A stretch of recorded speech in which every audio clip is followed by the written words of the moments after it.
Hi folks, Jake from Broken Arrow Archery.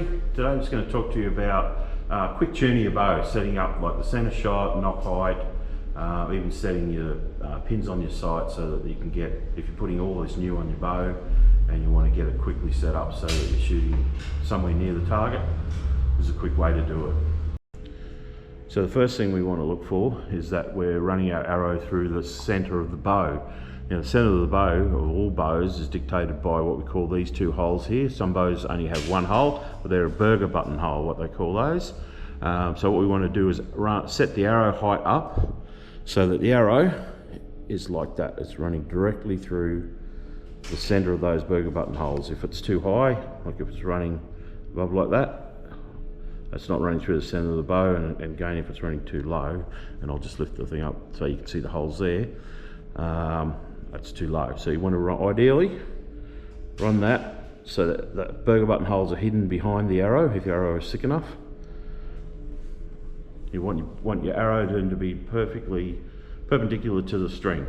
I tend to run my knock just a tiny bit higher than 90 degrees, as you might be able to see by this. This is just set up slightly above center. So what happens is if you're using a blade rest, as you launch the arrow, the tail will lift up a little bit higher and get clearance over the rest. So with a drop away, not so important, but that's how we've set this one up.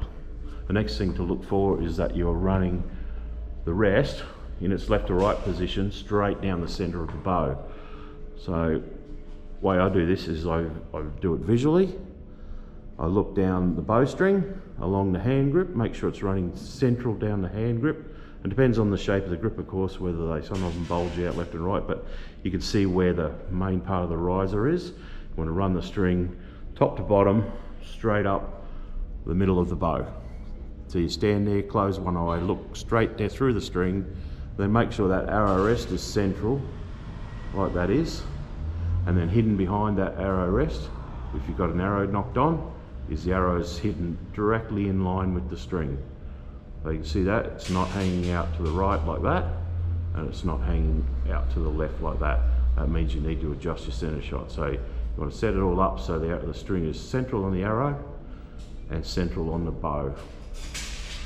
All right, so once you do that,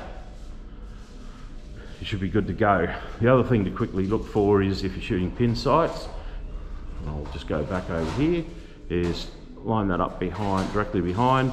The pins should be, if you're putting a new sight on and you want to get a rough guesstimate where the pins should be, left to right wise, is they should be directly behind the string. So everything in line. Center of the bow, arrow rest, arrow, pins, tips of the pins. So that way then when you start to sight up your bow, you head down to say 10 meters or something like that, you're going to be pretty close to hitting the target. All you need to do is set your height where you think it needs to be, and off you go. So it's minimal adjustments. So that should get, if your arrow is correctly spined for the bow, for the poundage of the bow, you should be able to get some nice clean flying arrows, and they should all group together well. Thank you.